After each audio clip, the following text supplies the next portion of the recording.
You've been saying I'm stressed for months, but what if it's not stress? What if it's anxiety? Because here's the thing, stress and anxiety are not the same thing. They feel similar, they overlap, but they have completely different causes, and they require completely different interventions. And if you've been treating one when you actually have the other, that's why nothing has worked. This month on our channel, we're going deep into anxiety, stress, and coping, because these are the issues I see most often in my practice right now. And today we're starting with the foundation, understanding what you're actually dealing with, because you can't treat something you haven't named. Let's start with stress. Stress is a response to something external, a deadline at work, a difficult conversation you need to have, a bill you're not sure how to pay, a sick family member. Stress has a cause, a specific identifiable cause. And here's the key thing about stress. When the cause goes away, the stress usually goes with it. You finish the project, you feel better. You have the conversation, you feel better. The bills get paid, you feel better. Stress is your nervous system responding to a real present demand. And that response is actually healthy up to a point. The problem comes when the stressors never stop, when there's always another deadline, always another crisis, always something else demanding your attention. That's when stress becomes chronic. And chronic stress is where real damage happens. Now, anxiety is different. Anxiety is internal. It persists even when the stressor is gone. The project is finished, the conversation's done, everything's actually okay, but you still feel it. The low hum of dread, the sense that something bad is coming, even when nothing is wrong. That voice in your head running worst case scenarios at 2 a.m, that's anxiety. Anxiety is your nervous system predicting danger, even when the data doesn't support it.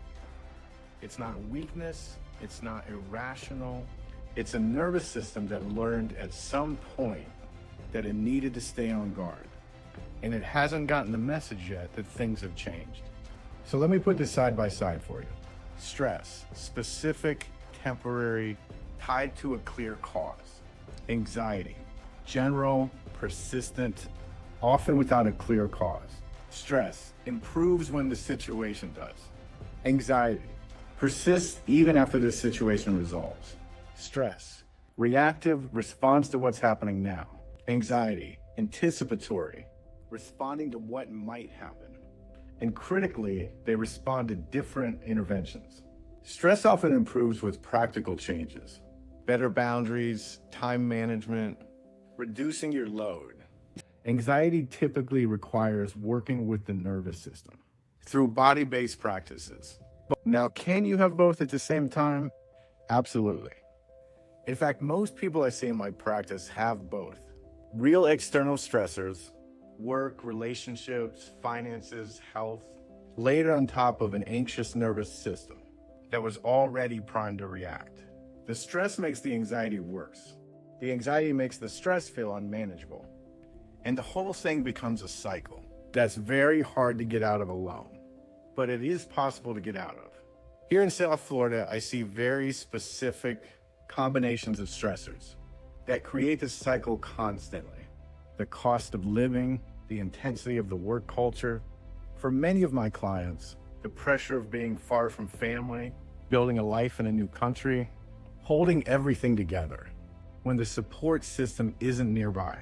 These are real stressors. And for many people here, they sit on top of an anxious nervous system that never got a chance to reset.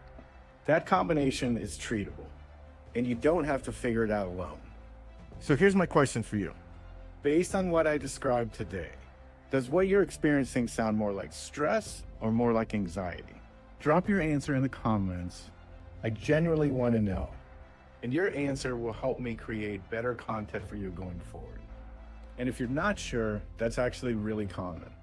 That's exactly what a first consultation is for. We offer a free 15-minute consultation at Hawkins Counseling Center. Link is right below this video.